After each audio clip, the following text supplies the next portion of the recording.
হঠাৎই আমাদের বন্যা পরিস্থিতির সম্মুখীন হতে হয়। আসলে আমাদের এখানে 1 বছর ছাড়া ছাড়াই বন্যা হয়। গত 2 বছর ধরে হয়নি ঠিকই, কিন্তু লাস্টবারে যখন হয়েছিল সেইবারেও 2 বার মঙ্গলবার ঘোষণা করা হয়েছিল খুব তাড়াতাড়ি বন্যা আসবে, কিন্তু কবে আসবে সেটা কারোরই জানা ছিল না। আর নদীতে জল বাড়লেও বাঁধ ভাঙার কোনো সম্ভাবনাই ছিল না, তাই জিনিসপত্রও কিছু গোছানো হয়েছিল না। বুধবার রাতে হঠাৎই খবর আসে বন্যা এলো বলে কিছুক্ষণের মধ্যে। খবরটা শোনার পরে সকলের সে কি অবস্থা। গোটা রাত জেগে বাড়ির আর দোকানের মাল তোলা হচ্ছিল। বাড়ির ছোট বড় মামা সকলে মিলে একেবারে মাল তুলছিল। আর সকাল হতেই দেখো আমার বুক পর্যন্ত একেবারে জল এসে গেছে। এটা এতটাই নোংরা যে প্রচণ্ড ঘেন্না করছিল, কিন্তু সকলে নেবেছিল, তাই জন্য আমিও গিয়েছিলাম সকলের সাথে ব্রিজেতে একটু বাজার আরে সব কিছু করতে, আর কি অবস্থা নদীতে সেটা দেখার জন্য। আর দেখো কি অবস্থা, সকলে কি কষ্ট করে আছে এখানেতে, এত রোদের মধ্যেও ক্যাম্প করে থাকা। আমাদেরও যদিও ক্যাম্প করেছিল বাইকগুলো রাখার জন্য। তো ব্রিজের ওপরের অবস্থাটা একটু দেখাই। এই সাইডে টোটোয়ারে সব কিছু রাখা ছিল, ওই সাইডটা গিয়েছিলাম না, সবাই বলছিল বাসারে রাখা আছে।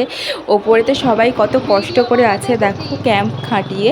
এখানে চায়ের দোকানের সব কিছু খোলা আছে। ব্রিজের ওপার থেকে মোটামুটি গাড়ি চলাচল হচ্ছিল। ব্রিজের ওপরেতেই সমস্ত বাজার আরে হচ্ছিল, বাজারে রাখা ছিল। আমরাও বাজার আরে করতে চলে গিয়েছিলাম। মাছ ফল এমনকি সবজি সবনার জন্য সকলের খুবই অসুবিধা হচ্ছিল। খাবার আনতে এলে বা বাজার করতে এলে আমাদের বন্যা পেরিয়ে পেরিয়ে আসতে হচ্ছিল। সকালে তো এক বুক জল ছিল, কিন্তু বেলার দিকে এতটাই জল বেড়ে গিয়েছিল যে আমরা থোয়া পাচ্ছিলাম না। মা কোথায় গেল বলো তো?